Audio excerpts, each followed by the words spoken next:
Okay, guys, so when you step into unity consciousness, when you anchor yourself in that frequency, and when you start to see yourself in all things, all beings, all creatures, in the earth, everywhere, you see yourself in everyone and everything, you will never wish any negativity upon another being, because you'll realize that you are in that other being, you share consciousness with that other being.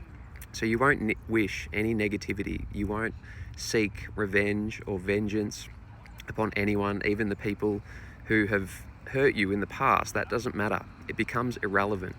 You transcend beyond your past. You realize that you're not your past. Your past has nothing to do with who you are.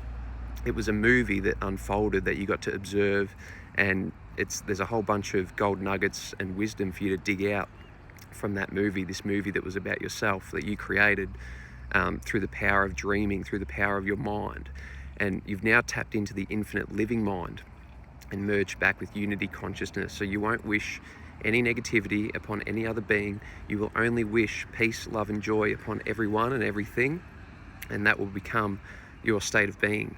Right? You won't wish karma upon anyone. Okay, karma becomes irrelevant. And instead of wishing karma upon other people who have hurt you in the past, you actually wish for the opposite, and because you know that you're going to feel that karmic pain because you share their consciousness. Okay, and the thing that becomes difficult at this point, when you start to see yourself in others, these other versions of yourself, everyone you meet, you are meeting yourself, your true self, and getting a beautiful reflection back to you, beautiful feedback that's going to help you to integrate into your highest version. Okay, so but the difficult thing becomes when you see yourself in other beings and you see them accumulating karma or doing certain things, like choosing a low frequency, for example, and generating their own karma. This becomes difficult when you become aware of this version of yourself that is generating karma, knowing that there's going to be suffering off the back of that, and you're going to feel the pain of that. And we can be tempted to interfere to try and protect the people that we love from experiencing pain and suffering. But what you have to know is that it's already pre-scripted, pre-written, and they, as a soul, have chosen to go through that experience. The only thing we can do to help the beings that we love is hold a high frequency and walk through the flames of hell, the karmic consequences that they create for themselves. And what you'll realize is that you can't interfere, because there's a divine blueprint that's unfolding. Okay, it's your lower mind or your ego that wants to interfere, but the power is in surrendering to your higher self, to the divine blueprint, knowing that every soul that incarnated here on earth chose the experience that they are having, including the pain and suffering, because there is valuable wisdom, knowledge, and gold nuggets to be extracted from those experiences. Those experiences of pain and suffering take us into the opposite of the polarity.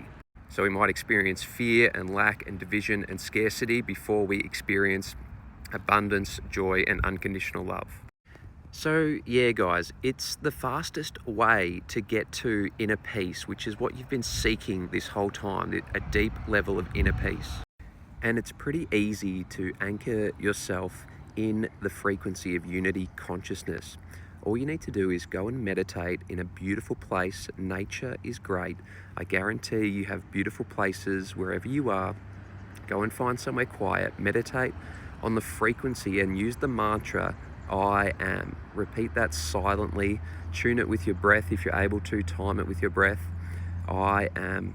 And anchor yourself in the frequency of the infinite and immeasurable. I am. And you will begin to feel yourself as an energy being, and you will begin to feel the awareness of your energy, not just in your physical body, but in the entire field of consciousness. You will start to feel yourself in the earth, in the trees, in the plants, in the animals, in the other beings. You will start to tangibly feel this deep level of interconnectedness amongst all things. Okay, so it's really quite simple. I pray that helps. Namaste. Have a beautiful day.